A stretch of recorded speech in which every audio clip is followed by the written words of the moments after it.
Bapak Ibu kalau tidak berkeberatan, saya pengen lihat loh yang minggu lalu tidak hadir, boleh lambaikan tangan seberapa yang tidak hadir. Ya cukup ya, karena saya akan sampaikan firman Tuhan hari ini di sesi yang kedua. Demikian juga saya akan coba juga mengutip minggu lalu apa yang kita pelajari di tempat ini Bapak Ibu.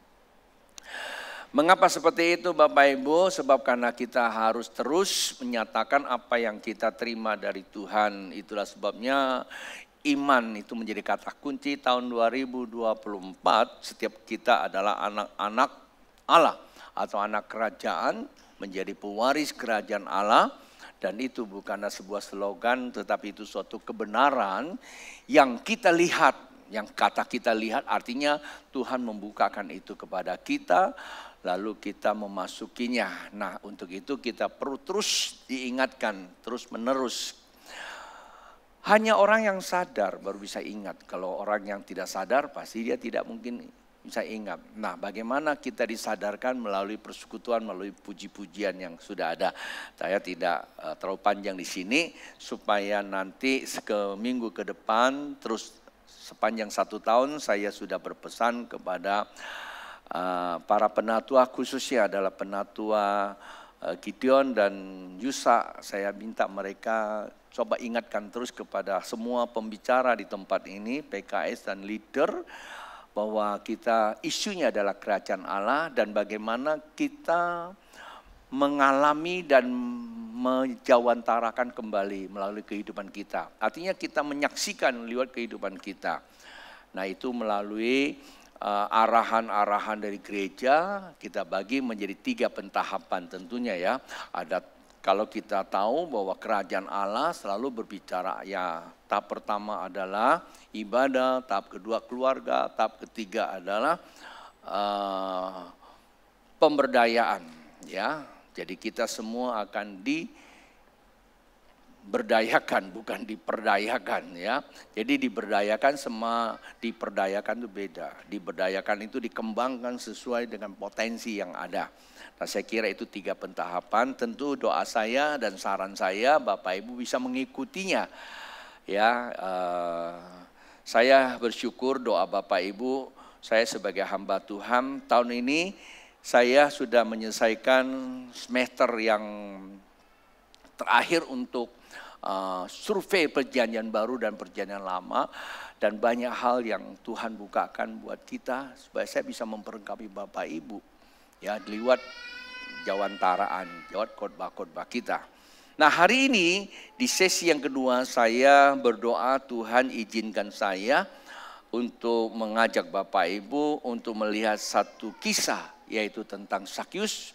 Bisa menolong kita untuk tetap ada di dalam kerajaan Allah dan bagaimana kita hidupinya kerajaan Allah tersebut. Lukas pasal yang ke-19 yang akan kita baca menjadi rujukan kita untuk kita bahas bersama atau kita pahami bersama. Bapak Ibu saya akan membacakan dari ayat yang kedua sampai ayat yang ke-9. Bapak Ibu kalau bawa Alkitab Bapak bisa lihat, tetapi saya akan menolong Bapak Ibu untuk membacakannya.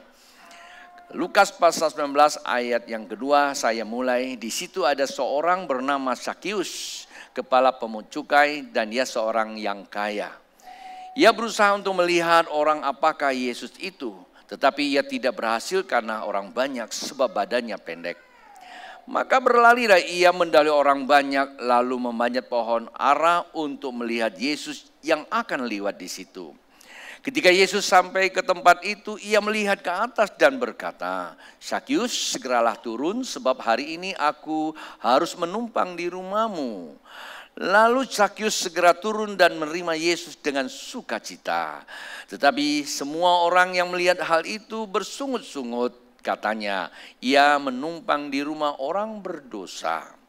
Tetapi Zakius berdiri dan berkata kepada Tuhan, Tuhan setengah dari milikku akan kuberikan kepada orang miskin dan sekiranya ada sesuatu yang kuperas dari seseorang akan kukembalikan 4 kali lipat. Dan ayat 9 ini menjadi rujukan saya sebagai topik kita. Kata Yesus kepadanya, hari ini telah terjadi keselamatan kepada rumah ini.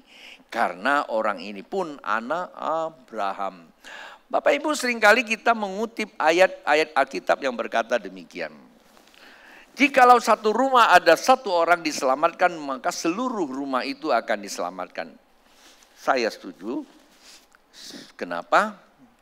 Dan memang firman Tuhan berkata seperti itu. Tetapi memaknainya jangan lalu kalau kita selamat, kita rasa seluruh rumah kita itu sudah selamat. Tidak seperti itu Bapak Ibu. Kendati pun memang ada firman Tuhan mengatakan demikian. Tapi ada dua hal Bapak Ibu perlu perhatian. Kalau kita selamat berarti kita menerima urapan dari Tuhan sebagai anak Allah.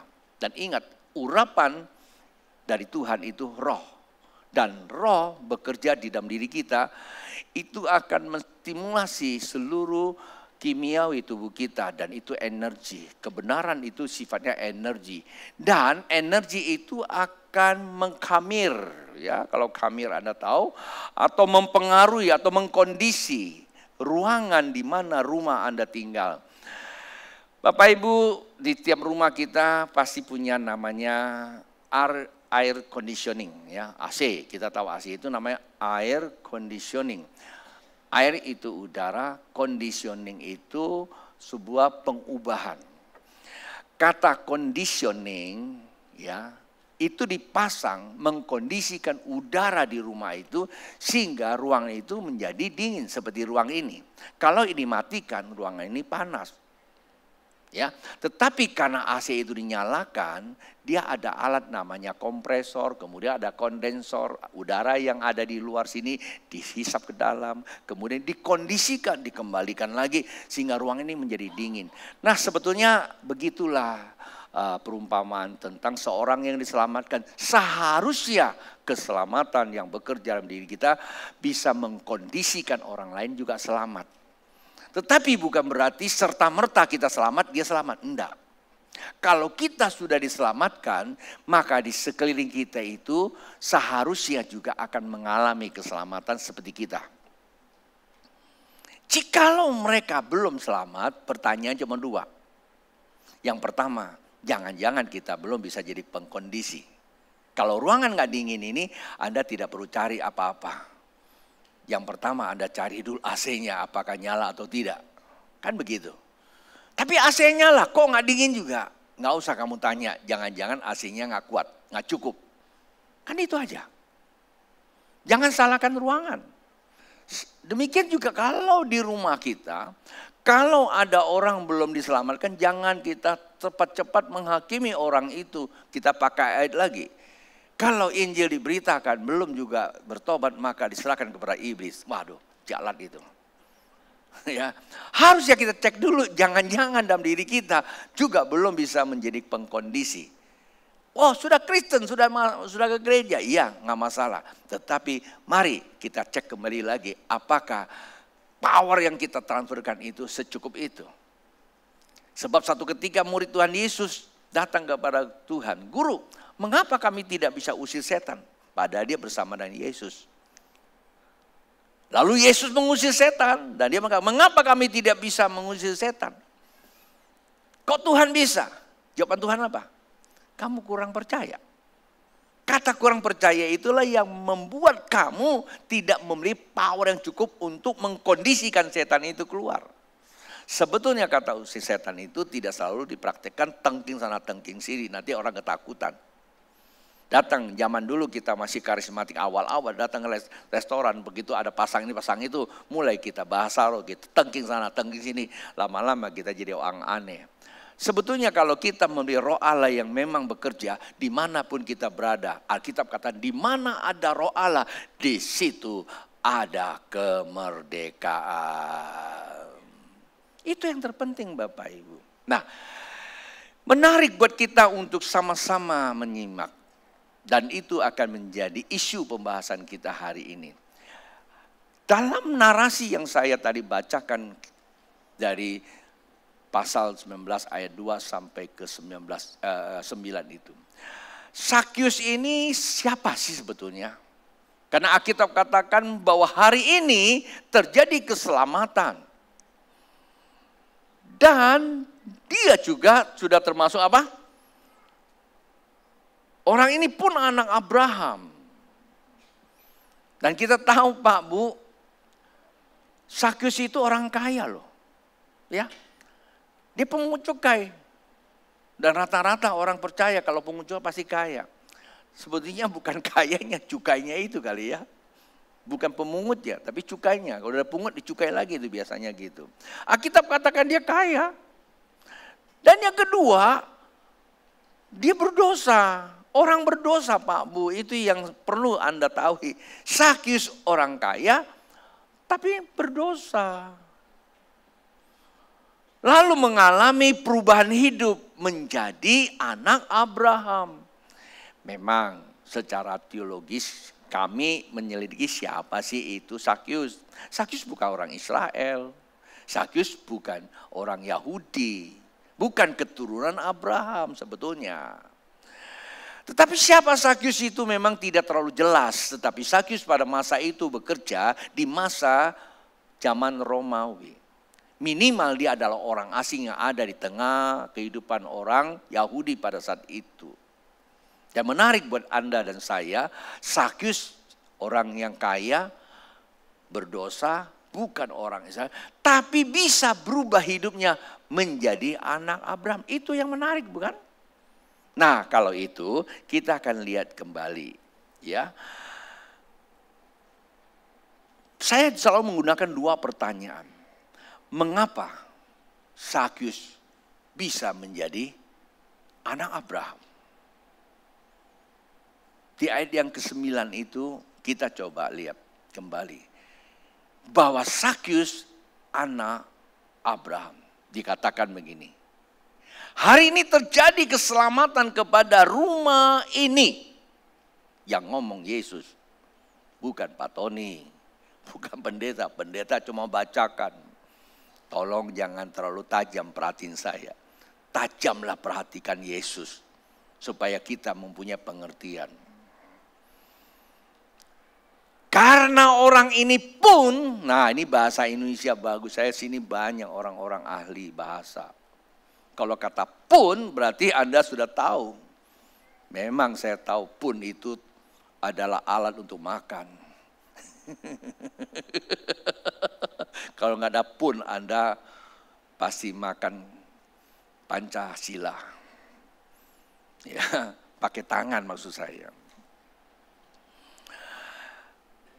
Orang ini pun anak Abraham, ini sebuah penekanan. Nah pertanyaan saya dua. Pertama, mengapa Abraham yang kaya berdosa, bukan orang Israel, bisa menjadi keturunan Abraham? Perhatikan, keturunan Abraham berarti mewarisi perjanjian Allah dan Abraham. Tentang apa? Tentang Israel. Dia bukan orang Israel tapi bisa terima. Pak Bu, Israel yang sekarang ini ada nih, yang kita tahu nih, dimerdekakan tahun 1948. Bapak Ibu kalau tahu sejarah, bahwa bangsa Israel itu bisa merdeka kembali ke tanah perjanjian itu 3.000 tahun lebih. 3.000 tahun lebih mereka diaspora kemana-mana, tidak ada di tanah Yahudi, nggak ada di tanah Syria Palestina yang sekarang ini namanya Syria Palestina atau Israel, ya, atau disebut apa itu? Saya tiba-tiba jadi lupa itu. Ya, Timur Tengah ini sebenarnya ada nama lain sebelum Israel sekarang itu ya. Kanaan ini ada nama lain. Ya, mereka sudah tercerai-berai kemana-mana, Bapak Ibu. Tapi pada tahun 1948 mereka ya kembali ada gerakan kembali namanya Arya. Arya itu orang Yahudi kembali. Lalu tahun 48 dia dimerdekakan. Kemudian tahun 67 secara mutlak absolut mereka menguasai nama Yerusalem. Itu perjanjian Tuhan. Kesimpulannya apa Bapak Ibu? Kesimpulannya kalau Allah berjanji, Allah juga yang menetap. Allah juga yang menempatinya. Allah yang berjanji, Allah yang menggenapi. Coba bilang sama samping kiri kanan. Kalau Tuhan sudah berjanji, Tuhan juga akan menggenapi. Kesulitan memang ada, tapi kesulitan di hadapan Allah itu bukan kesulitan. Pak Bu, perhatikan. Bangsa Israel walaupun dia sudah terima perjanjian Tuhan, tapi kesulitannya luar biasa. Dianiaya, dicampak, dibuang. Bahkan kita tahu zaman Hitler itu, mereka di genosida itu dibakar, dibunuh jutaan orang. Wah, kalau kamu tahu sejarah itu sangat mengerikan, sangat pedih Bapak Ibu. Kenapa ya manusia ini sebegitu dianiaya? Karena dia umat pilihan. Jangankan bangsa Israel, Tuhan saja itu loh, Yesus itu kan Tuhan. Disalibkan, bayangin aja. Apalagi kita ini baru jadi pengikut Yesus. Kalau baru udah dibotakin itu masih kecil coy. Kalau penderitaan cuma hanya dicukur rambutnya itu masih kecil. Ini bahasa saya loh gitu ya. Ada penderitaan yang luar biasa. Maka Rasul Paulus mengatakan, dia mengutip kalimat kata Abraham itu. Abraham itu sudah tidak lagi memiliki keyakinan secara manusiawi. Tidak ada dasar untuk percaya, berarti nggak punya keyakinan. Tidak punya dasar untuk percaya karena dia sudah tua. Istrinya pun sudah tua. Tapi dia mendapatkan perjanjian Tuhan. Keturunannya akan menguasai bumi ini, kan gitu. Tapi dia katakan, sekalipun aku tidak punya dasar untuk percaya. Ini ditulis oleh Rasul Paulus di dalam Roma pasal yang kelima. Namun terhadap perjanjian Tuhan, aku tetap beriman. Artinya apa? Iman merupakan ketaatan akan keyakinan. Dan kita tahu akhirnya hari ini kita juga termasuk keturunan Abraham. Dan juga yang kita bahas hari ini, Zakius yang bukan orang Israel itu. Dan itulah perjanjian Allah yang disebut apa? Keajaiban Allah. Tidak pernah berubah dulu, sekarang akan datang. Kita lihat Indonesia. Tahun 45 kita merdeka. Saya suka tuh bertanya seperti ini. Tahukah Anda kenapa Presiden Soekarno memproklamirkan Indonesia tahun 45? Yang menjadi spiritnya, embrionya itu, yang memberi inspirasinya di mana? Dia berani memerdekakan Indonesia. Tentu ada perjanjian, tentu ada sesuatu, tentu ada energi, tentu ada spiritnya. Mungkin Bapak Ibu tahu ada dua sumpah yang di tengah bangsa kita.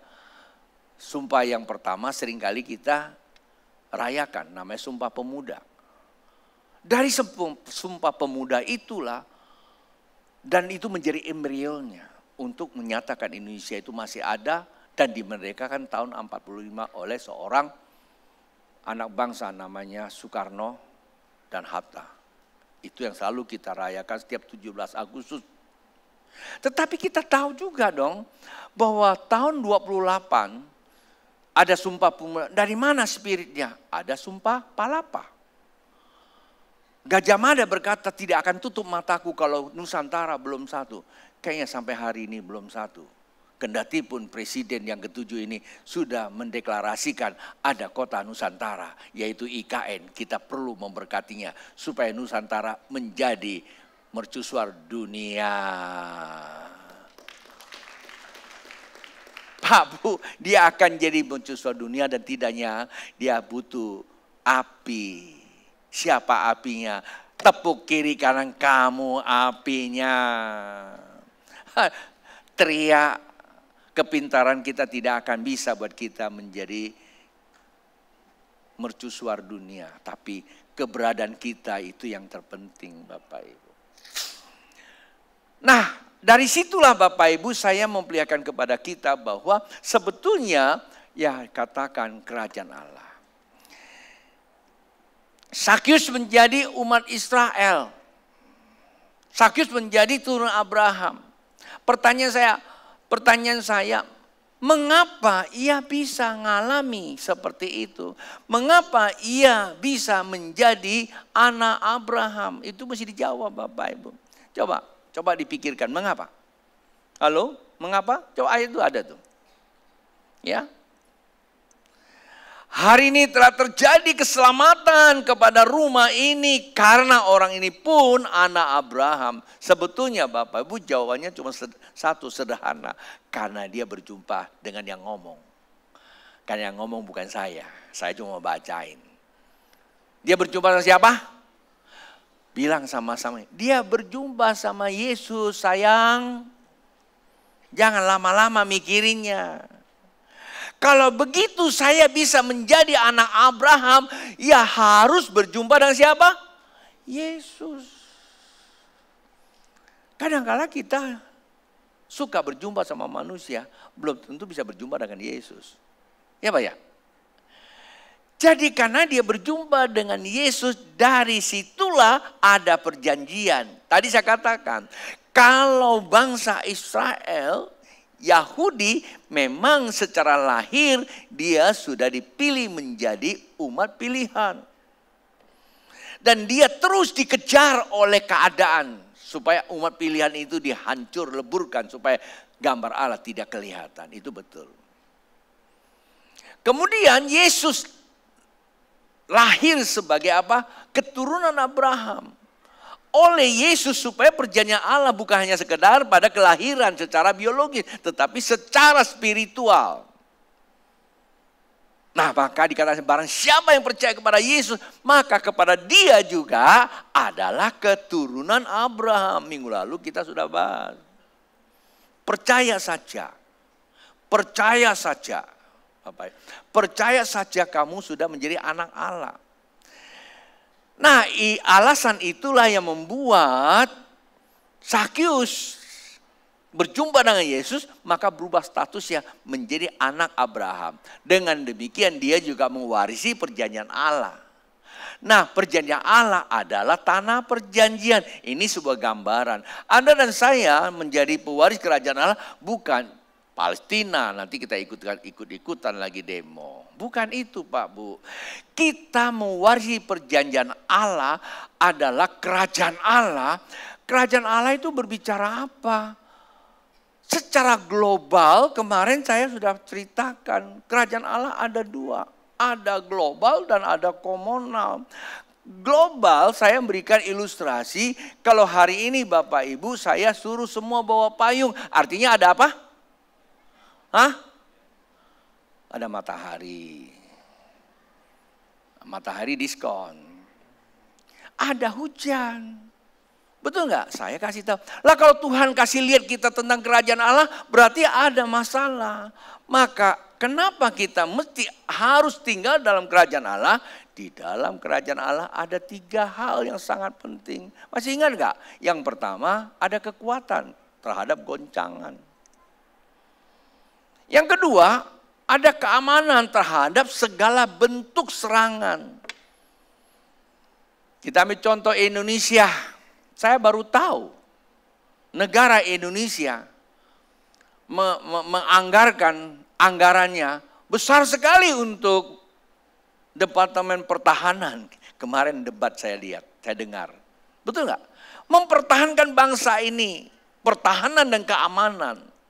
Itu diperhatikan oleh pejabat negara. Loh, untuk dunia saja seperti itu. Bagaimana Allah di surga? Pasti dia akan lebih konsen terhadap kita. Ya Pak, ya Bapak Ibu. Berarti kita aman. Berarti tahun-tahun akan datang atau tahun ini dan tahun depan. Kayaknya dunia gak aman-aman banget kayak kita perlu aman. Dan yang ketiga Bapak Ibu, kerajaan Allah berbicara apa? Kelimpahan. Jangan-jangan tahun 2024 ada kesulitan atau ada hal-hal yang sangat mengerikan. Persoalan dunia sedang seperti itu, siapa yang menjadi pemerintahnya? Menjawantarakan, ya anak-anak kerajaan tentunya. Nah, itulah alasannya Bapak Ibu, kita perlu namanya kerajaan. Perjanjian Allah, pewarisan kerajaan Allah itu seperti itu. Dan saya mau kasih tahu Bapak Ibu, dengarkan baik-baik. Saya ingat ini tahun ketiga buat kita mengalami kebangkitan dari tahun 2022.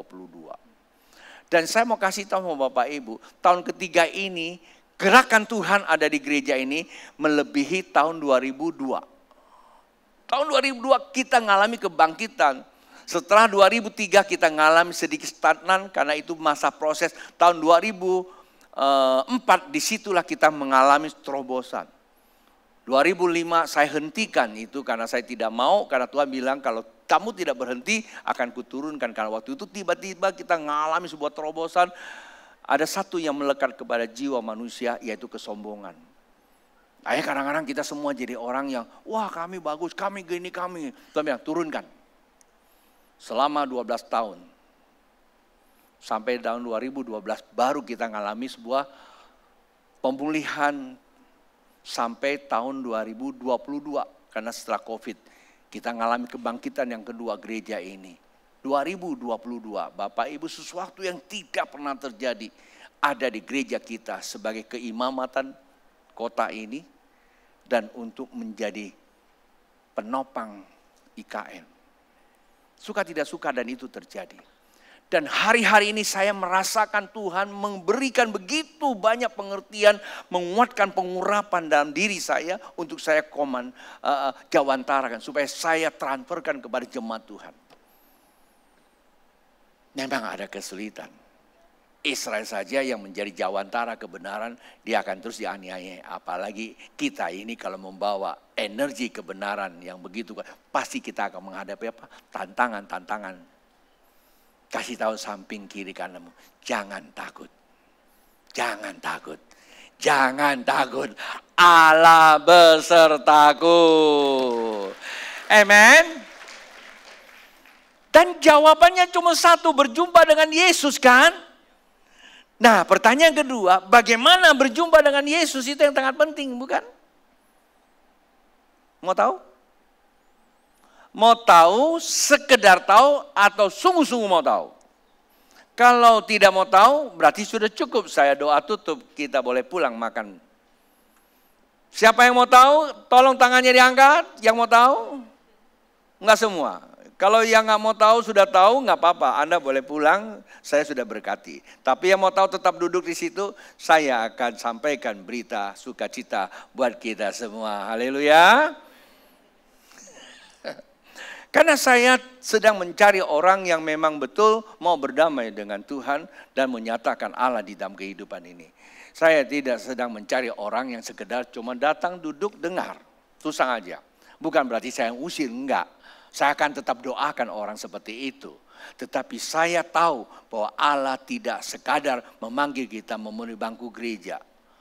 Allah memanggil setiap kita untuk menjadi saksi-saksinya di luar sana. Amin. Nah pertanyaannya bagaimana kita bisa mengalami itu? Jawabannya di sini. Kita lihat Alkitab. Yang pertama Bapak Ibu kita belajar dari Sakius. Alkitab katakan Sakius, ia berusaha melihat orang apakah Yesus. Bilang sama samping kiri kanan.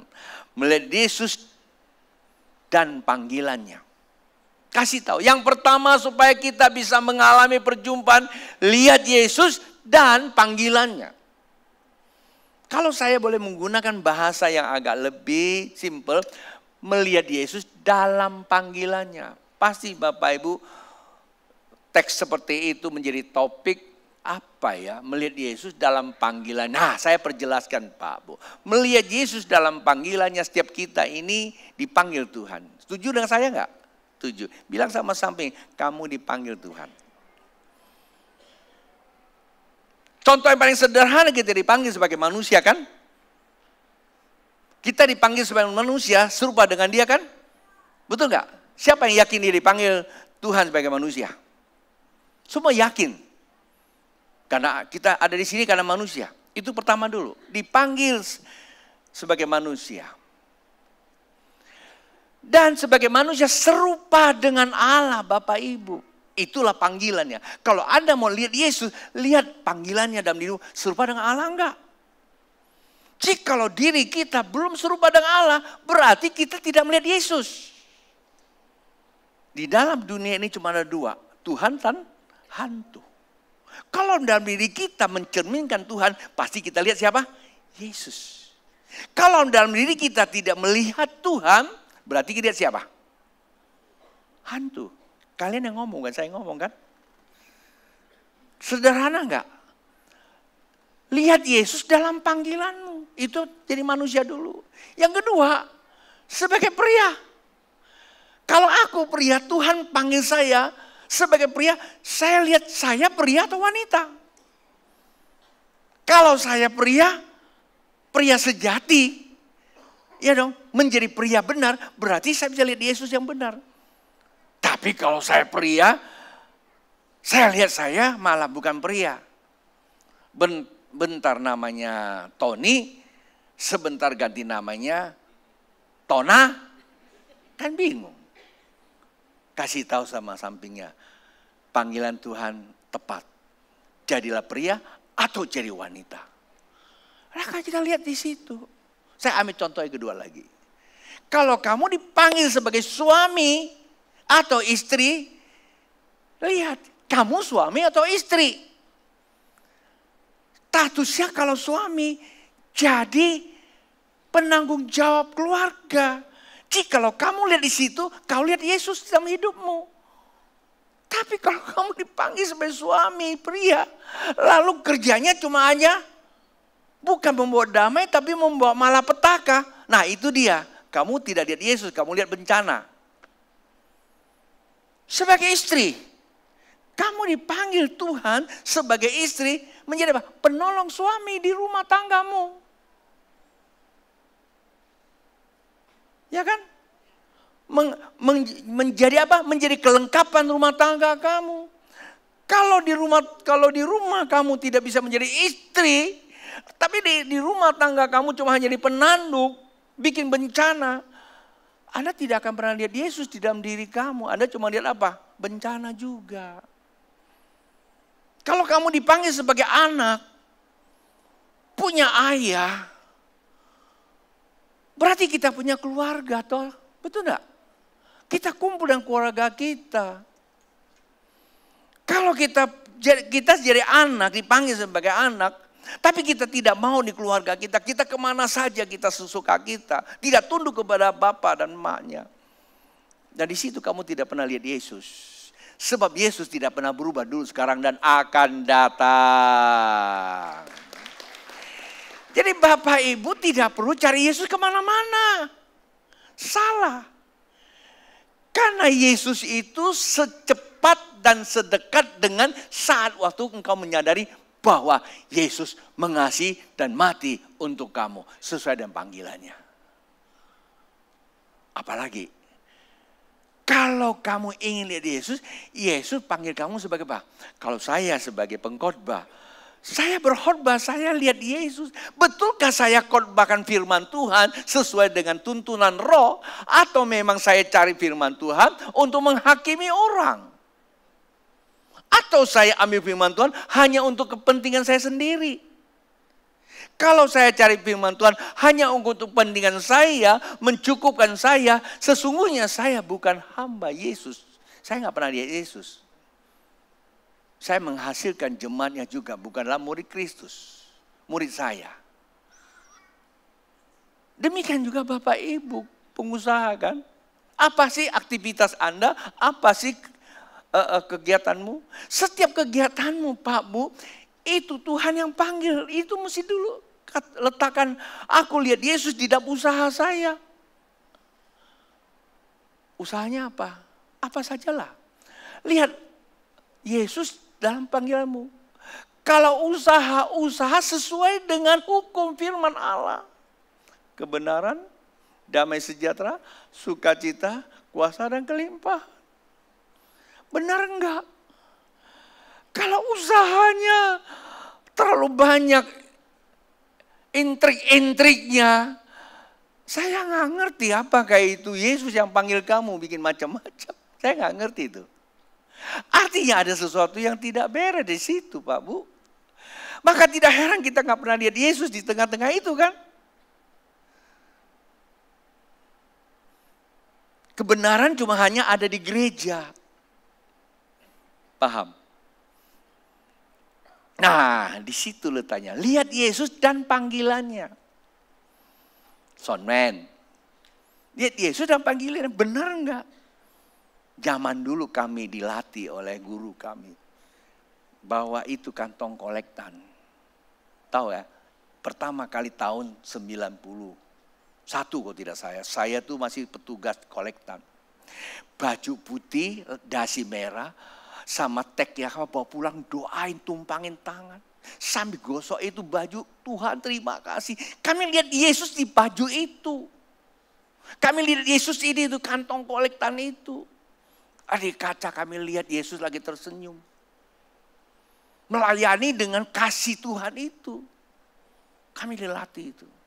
Jam 7 gereja buka. Sofian tahu kami satu gereja di pusat. Jam 6.30 kami sudah kumpul. Itu ada Johnny Salon ya, Johnny Andrian. Ya, yang orang-orang hebat sekarang itu loh. Ada Jeffrey macam tuh. Kami kumpul doa bersama.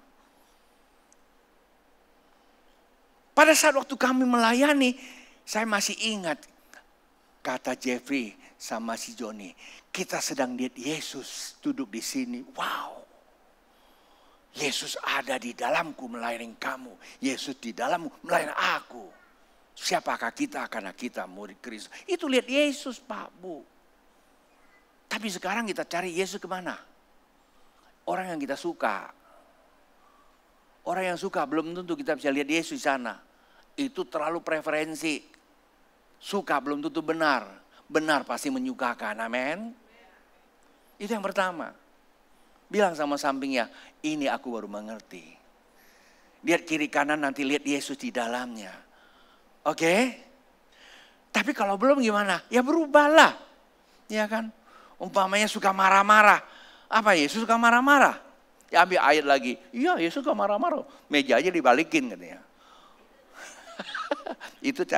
Itu bukan cari kebenaran, cari pembenaran.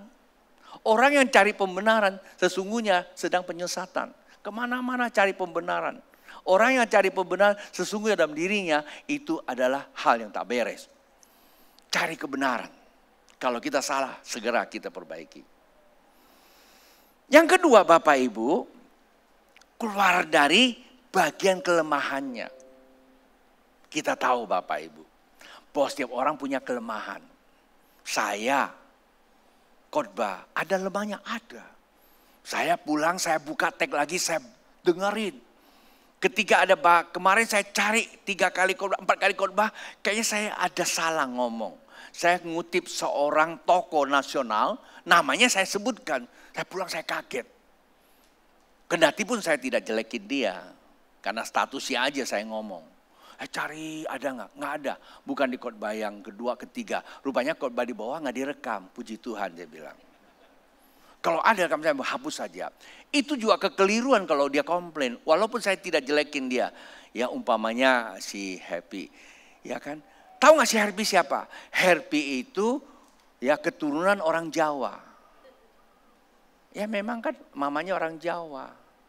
Dulu dia preman. Saya kalau ngomong gitu kan ini contoh loh ya. Salah gak? Tapi sekarang udah jadi hamba Tuhan. Kan gak salah kan? Tapi karena kenapa saya ngulang Happy namanya. Kalau dia gak suka bisa saya dikomplain juga. Jadi kita semua punya wilayah kelemahan Pak Bu. Saya dulu dengan istri saya gak bisa duduk 3 menit tuh. Itu pasti bencana datang. Ngomong 3 kalimat pasti perang dunia. Terus saya bilang apa? Wah istri saya punya penyakit ini. Zaman dulu gak kayak sekarang media banyak kita bisa klik-klik. Zaman dulu kita gak bisa ngomong gitu. Kalau sekarang gampang. Kalau istri saya suka marah, saya tinggal klik, waduh punya penyakit. Jangan-jangan sakit jiwa kali dia. Kita cari pembenaran ke sana sini, itu salah Pak Bu. Saya cari di mana bagian saya. Saya baru tahu yang namanya wanita itu berperasaan. Baper orang bilang. bawa ke perasaan. Setelah saya mengikuti namanya kelas psikologi, saya baru tahu yang namanya perasaan selalu berhubungan dengan ada satu kimia, namanya energy emotion, namanya emosi. Ya, jadi energi yang bergerak itu namanya energy motion, ya makanya namanya emosi. Orang yang sangat cepat dengan emosi. Tahu Pak Bu, emosi itu merangsang apa? Merangsang naluri kita. Bukan nurani. Naluri itu ada fisik kita. Reaksi kimia tubuh kita. Anggota tubuh yang pertama dirangsang apa? Kalau wanita. Hah? Apanya dirangsang? Mulutnya. Maka begitu terjadi, pasti trompet cap gome keluar itu. Kalau yang enak gak apa-apa. Kalau materi yang masuk gak enak, keluarnya pasti gak enak. Lah kita kan gak tahan. Karena kita pria ini adalah orang yang sangat apa? Sangat nalar kan berpikir. Ini jangan-jangan ada apa nih? Kita serang balik, berantem. Dan akhirnya saya temukan kuncinya. Bukan kesalahan dalam diri dia. Saya juga perlu berubah. Sekarang kalau dia banyak ngomong, saya diem. Dia kalau banyak ngomong gak enak, sini udah gak enak, saya diem. Ya, kalau dia diam baru saya ngomong lagi. Kan sehidup semati kan. Kalau dia ngomong saya diam aja daripada ribut. Kadang-kadang anak saya, kenapa papa gak ngomong? Ya kalau ngomong nanti ribut. Karena di sini udah gak enak nih, udah kotor nih, udah cemar gitu loh. Karena materi udah gak enak, saya diam. Ketika dia diam sih udah damai, pasti ngomong lagi. Kita cari di mana titik bukan kelemahan, titik kenyamanan. Nah hari-hari ini ada namanya satu pendidikan namanya apa? Namanya persuasiologi. Persuasiologi ada sebuah pendidikan namanya kita mengubah seseorang dengan cara membawa damai. Alkitab katakan di dalam Matius pasal 5, orang yang dapat membawa damai itu anak kerajaan. Buat dia damai. Bagaimana? Buat dia nyaman. Cari kenyamanannya apa? Ketika kenyamanan itu kita sudah temu, maka kenyamanan itulah mulai kita masukkan nilai-nilai yang positif. Betul, buat dia nyaman dulu. Kalau dia nyaman pergi ke mall, bawa ke mall dulu. Kalau dia nyaman makan bakso, bawa dia makan bakso. Walaupun kamu tidak suka bakso. Ya kan, anggapnya kamu suka gitu. Nyaman pasti. Nanti ngomongnya enak di tengah-tengah makan bakso itu. Dari bakso kita mulai cerita tentang soal kehidupan. Minimal dia akan masuk kalau udah nyaman. Bisa ngerti Pak Bu? Nah inilah kita periksa diri kita. Tahukah?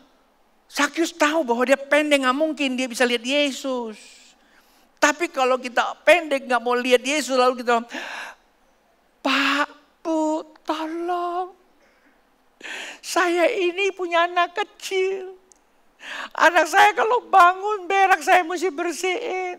Saya mesti mandiin. Rumah saya nggak ada pembantu. Setelah saya mandiin anak, saya baru mau mandi. Anak saya tidur. Sudah jam 10, nggak bisa ke gereja. Pasti Tuhan mengertilah saya. Bukan saya nggak mau ke gereja. Satu kali sih oke-oke aja. Tapi tiap minggu itu mulu, itu kelemahanmu kamu nggak bisa bereskan. Tapi mau jadi anak Allah. Apalagi nanti kalau saya bawa banyak contoh nanti banyak tersinggung lagi. Sebenarnya contoh-contoh itu mencerahkan kita loh. Oke, yang ketiga. Tingkatkan iman oleh persekutuan. Nah, Pak Bu, saya seringkali tekankan bahwa iman merupakan, iman merupakan, ini definisi saya ya. Iman merupakan ketaatan akan keyakinan. Kamu yakin hadir di sini ngalami Tuhan. Kamu datang pasti kamu akan ngalami. Aku yakin sukses di tanganku. Itu 2002 itu. Berapa banyak orang yang nyanyikan lagu itu yakin dan sekarang sukses. Saya nggak tunjuk lah, nggak enak lagi nanti. Mungkin dulu naik sepeda. Bahkan dulu mungkin naik motor juga butut gitu. Bukan buntut, butut. Tapi karena yakin. Apa yang yakin? yakin VIP. Wah, nggak tanggung-tanggung, VIP. Wah, saya dulu bikin buku VIP. Vision, lihat masa depan kamu. Punya iman. Dan kamu harus betul-betul progres hidup kamu itu. Jadi itu banyak orang. Katakan, aku yakin, aku yakin. Dasar keyakinan itu datang dari mana? Datang dari kamu percaya. Percaya datang dari kebenaran yang kamu dapat. Nah di gereja itu terus dikomandokan maksudnya. Dikumandangkan maksud saya. Nyanyian-nyanyian. Gereja ini ada nyanyian-nyanyian banyak itu. Terus diberikan. Supaya kita sadar bahwa kita itu memang sudah ditakdirkan. Bukan lagi kita mencari. Sudah ada. Allah hadir gitu loh. Paham nggak? Tapi iman itu dapatnya di mana? Persekutuan. Maka itu Pak Bu, minggu lalu kita belajar apa? Ada dua, ada komunal, ada personal. Komunal itu bicara tentang apa? Percaya Yesus, maka kita jadi anak Allah, ya kan? Barang siapa yang percaya Yesus, maka dia akan menjadi anak Allah. Kemudian Allah memberikan apa? Roh anak. Untuk apa? Supaya taat. Supaya taat apa? Taat kepada komitmen kamu. Yang komunal itu loh. Yang personal itu yang kita tanya. Pertama apa? Kita punya keterikatan dalam keluarga Allah. Waktu kita percaya Yesus, kita menjadi warga kerajaan Allah. Ya Pak ya? Maka saya bilang sama tim saya, Gideon sama Yusa. Saya bilang tahun 2024 kawal kami kayak pemilu aja. Kawal terus saya bilang semua pembicara, berikan mereka arahan. Isunya kerajaan Allah ada 3 pentahapan. Tahap pertama, kuartal pertama yaitu adalah tentang apa? Ibadah. Kuartal yang kedua itu tentang keluarga. Kuartal yang ketiga tentang apa? Pemberdayaan. Dan ini harus dilakukan. Nah, ibadah tidak lepas namanya apa? Penyembahan. Nah itulah sebabnya Pak Bu, pada saat waktu kita percaya Yesus kita menjadi warga kerajaan Allah kan? Udah warga. Tapi ingat Pak Bu, warga kerajaan Allah tidak bisa buat banyak kalau kita tidak bersekutu di dalam namanya apa? Keluarga. Maka diberikan apa? Roh anak. Kalau anak berarti bicara apa? Ada pembapaan. Ada namanya progres pertumbuhannya. Kalau bahasa kerennya apa? Probabilitas. Ikuti nilai-nilai pertumbuhan. Jadi tidak stagnan di situ. Ingat firman Tuhan itu bukan kuno. Firman Tuhan itu adalah relevan. Jangan anggap kuno kita mau yang baru. Enggak, dia relevan. Maka kita perlu dipersekutukan di dalam mengikuti. Nah untuk itu perlu ada perjanjian. Maka keterikan di sorga. Kita bikin apa-apa kemarin kan saya udah bilang. Kita perlu namanya meterai kan. Pemerintah ikut campur. Nah di gereja pada saat waktu kita bersekutu sebagai gereja. Maka kita ini sudah ada di sorga tercatat sebagai apa? Keluarga ilahi. Warga dan keluarga. Yang kedua, di dalamnya apa? Ada kesepakatan. Karena Allah yang menunjukkan kita, Allah yang membangun kita, Allah membuka, Allah yang memperlengkapi. Allah membuka visi, Allah memperlengkapi. Kan itu ada di dalam 1 Tesalonika pasal yang ke-5 ayat 24 kan. Dia yang memanggil, dia juga yang menggenapinya. 23 atau 24. Ya, dia yang memanggil, dia juga yang menggenapinya. Jadi kita tinggal ikutin aja. Jadi sepakat. Nah gereja ini Tuhan membukakan apa? Membukakan bahwa 2024 kita harus masuk dalam kerajaan Allah. Maka dipanggil semua kumpul. Untuk apa? Untuk diimpartasi. Pak Bu tahu nggak impartasi itu? Impartasi memang bukanlah pengurapan Roh Kudus. Tetapi impartasi itu adalah merupakan aktivitas energi ilahiyah. Karena siapa yang melihat? Ya kan? Contoh ya. Abraham melihat. Abraham melihat bahwa dia bakal punya keturunan yang memenuhi dunia ini. Padahal istrinya sudah pecap umurnya. Dia dapat urapan energi. Energi itu bicara apa? Materi toh. Menstimulasi seluruh reaksi kimia tubuh dia, hormonnya masih ada. Sehingga terjadilah kehamilan. Nah, urapannya Abraham nggak mungkin bisa turun kepada Herpi. Herpi bilang, aku juga tangkap urapan Abraham. Nah, saya umur 90 nanti istri saya punya anak. Nggak bisa begitu coy.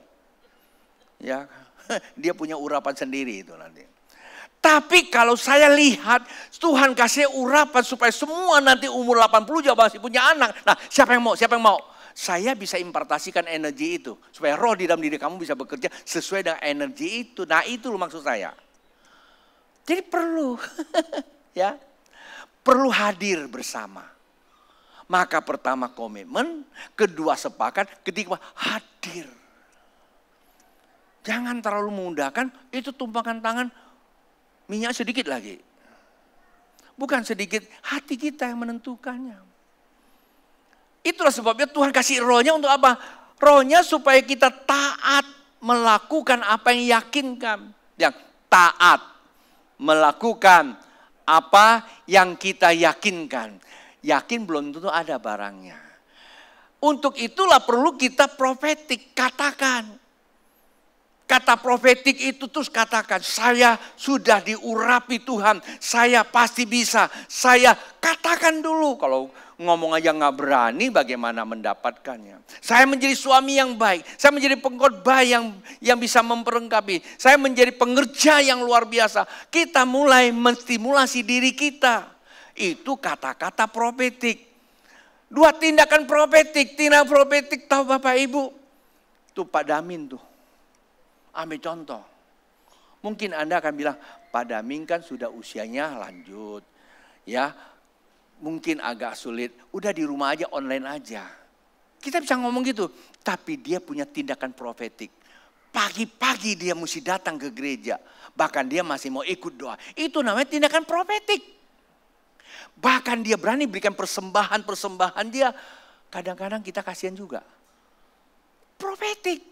Apalagi kayak persembahan sulung gitu. Dia sangat menghargai itu loh. Saya tanya dia, Pak.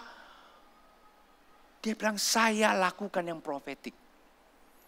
Kadang-kadang kita cuma percaya. Aku yakin. Yakinnya di mana? Dibatasi oleh apa? Pemahaman yang keliru. Yakin itu diperlukan kepercayaan. Kepercayaan diperlukan apa? Informasi yang benar. Nah, biasanya informasi ini nggak bisa benar masuk dalam diri kita. Ada 3 arena, ada 3 wilayah yang menolak. Pertama, itu karena kita delete. Ya, dikatakan apa? Di pinggir jalan itu loh. Yang kedua, berbatu-batu. Yang ketiga apa? Semak duri. Kita langsung tolak kebenaran itu. Saya suka istilahkan delete, distorsi, dan generalisir. Begitu dengan khotbah, itu ya. Nggak bisa masuk. Yang kedua, terlalu bising dengarinya. Kita sudah diganggu dengan waktu. Ibadah kita 1 jam loh, itu udah over, distorsi. Begitu buka ayat, ayat itu saya udah tahu. Generalisir, dulu juga ngomongnya ayat itu. Kita selalu menyamakan. Saya punya cucu masih kecil 1. Pagi-pagi dia mau ikut saya ke gereja. Saya bilang mau gereja? Iya, Opa. Saya bilang ingat, kamu ke gereja ngerti gak ngerti, kamu datang. Mungkin begitu kamu datang dapat 1 kalimat langsung membuat kamu rema. Dan kamu akan jadi orang yang luar biasa. Nah, kadang kita tidak memiliki sifat profetik itu. Harus berani lakukan yang profetik, saya bilang. Oke? Kita lanjut lagi. Saya selesaikan ya. Yang keempat, kerendahan hati mengalami perjanjian Allah. Sakyus sudah naik ke atas. Oleh karena apa? Karena imannya kalau saya bilang. Udah di atas. Tuhan mau kita di atas. Tuhan mau kita di atas. Tuhan mau kita sukses. Tuhan mau kita pintar. Tuhan mau kita kaya. Tapi Tuhan bicara sama kita di mana? Di bawah. Hati. Rendah hati. Sakyus turun. Tanpa tiling-aling Bapak Ibu. Dia langsung turun. Itulah anak kerajaan. Itulah yang disebut apa? bagian daripada berjumpa dengan Yesus. Kalau kamu tinggi hati di sana, kamu cuma ketemu yang ada di udara.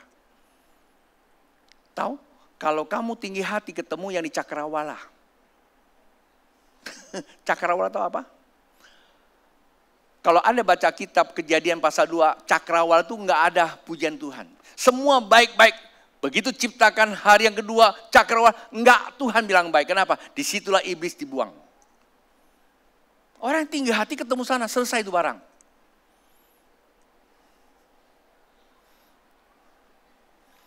Bisa paham Bapak Ibu? Saya sedang menyampaikan sesuatu yang sangat profetik buat Bapak Ibu. Dan yang kelima, keterbukaan untuk diuji. Kalau kita nggak terbuka, nggak mungkin bisa diuji. Terbuka kepada kebenaran. Setiap kita punya kesalahan. Kita mesti terbuka kepada orang yang benar untuk diuji. Daud ada nyanyian berkata, ujilah aku ya Tuhan. Selidikilah aku Tuhan. Kadang-kadang kita hanya merasa kita benar, di kiri kanan kita orang-orang yang berdosa. Itu kita cari pembenaran. Bukan pembenaran yang ketemu. Ya, kita cari penyesatan malahan. Jadi carilah di mana bagian kita yang perlu di keterbukaan. Kalau kami di Men's Camp dulu, keterbukaan awal dari kerusakan. Pasti Irwan akan marah. Keterbukaan awal dari pemulihan. Kalau kamu nggak terbuka, kamu nggak akan pulih. Buka. Jangan cari kesalahan diri sendiri. Yang terakhir, nah ini yang paling lega nih. Hidup dalam kehidupan yang benar. Pak Bu, kita terlalu banyak bicara kesalahan orang lain, tapi kita sulit untuk membicarakan kita hidup benar atau tidak benar. Sakyus bilang, Tuhan, kalau aku pernah peras orang, aku akan kembalikan 4 kali lipat. Tanya samping, pernah peras orang enggak? Artinya hidup benar dalam hal keluarga, hidup dalam keuangan. Ya, bukan tidak boleh utang. Yang jadi masalah kalau nggak mau bayar. Jadi saya ingatkan pada Pak, kita aman di dunia ini, lari sana lari sini, tapi kita tidak aman di hadirat Allah. Ada kutukan. Selesaikan Pak Bu. Hidup benar. Kalau kita ada persoalan, selesaikan. Tahun 2022, Tuhan ingatin, padahal berulang-ulang kali loh Tuhan ingatin saya. Tahun 2017 juga Tuhan minta ada perdamaian. Saya datang ke Jakarta, saya ketemu saya punya senior. Saya minta diuji, saya terbuka sama dia, didoakan. Saya itu kita sama-sama ngalamin terobosan. 2019 dia meninggal. 2022 Tuhan ingatkan lagi. Harus ada perdamaian. Saya bilang yang paling banyak bikin salah siapa? Ya saya, karena pengkhotbah. Nggak tahu berapa ribu kata-kata saya keluar. Nggak semuanya enak pasti toh. Saya juga nggak tahu ada yang tersinggung. Tapi saya dengar ada yang tersinggung. Saya telepon dia, bro ada waktu nggak kita ngobrol. Tapi ada juga yang tersinggung. Salah paham, lalu sana sini dia cari pembenaran. Akhirnya dia datang ketemu saya bukan ketemu kebenaran, saya ketemu penyesatan. Lalu saya doakan juga. Dan itu sangat penting. Tidak ada seorang pun yang benar di dunia ini. Yang benar adalah orang yang mau cari kebenaran. Setiap kita punya kesalahan. Terbuka dan hidup benar di hadapan Tuhan. Percayalah, kalau kita sudah jadi anak Allah, kebenaran tidak usah dibela. Kebenaran tidak usah dibela. Kebenaran tetap adalah kebenaran. Ada seorang anak Tuhan tanya sama saya, bagaimana saya hidup? Dengar, kebenaran tidak usah dibela. Itu gimana caranya? Kalau kamu salah, datang ketemu dia, minta maaf. Betul nggak? Kalau kamu salah, datang minta maaf. Ada jemaat, saya salah. Salah ini juga saya bukan sengaja, salah paham aja sih. Dia undang saya untuk buat sesuatu, saya nggak datang karena waktu itu saya sibuk, satu. Kedua, memang saya tidak suka tempat yang model begituan. Dia marah sama saya. Waduh, saya rasa saya datang ke rumah. Saya peluk, saya doakan dia. Dan itu tidak pulih-pulih. Tuhan bilang, basuh kakinya. Saya basuh di depan jemaat Bapak Ibu. Saya basuh kaki sama Nyak berdua. Saya pulihkan. Sampai pada saat waktu dia mau meninggal, baru dia memanggil saya. Saya bangga punya gembala sebagai Bapak. Padahal dia lari sepanjang masa, sepanjang tahun ke sana sini. Dia gak pernah ketemu kebenaran. Dia ketemu penyesatan. Saya ngomong gini orangnya udah mati sih. Tapi keluarga masih hidup. Dia tahu, saya ngomongnya pasti pada tahu deh. Saya bisa buat salah. Saya gak akan mungkin bisa berdoa kalau saya tahu saya salah, saya tidak mau minta maaf. Syarat pertama hadiah Allah itu adalah carilah dirimu di mana salah. Baru kita bisa dibenarkan. Jadi hidup benar itu penting. Bapak Ibu, mari bangkit berdiri.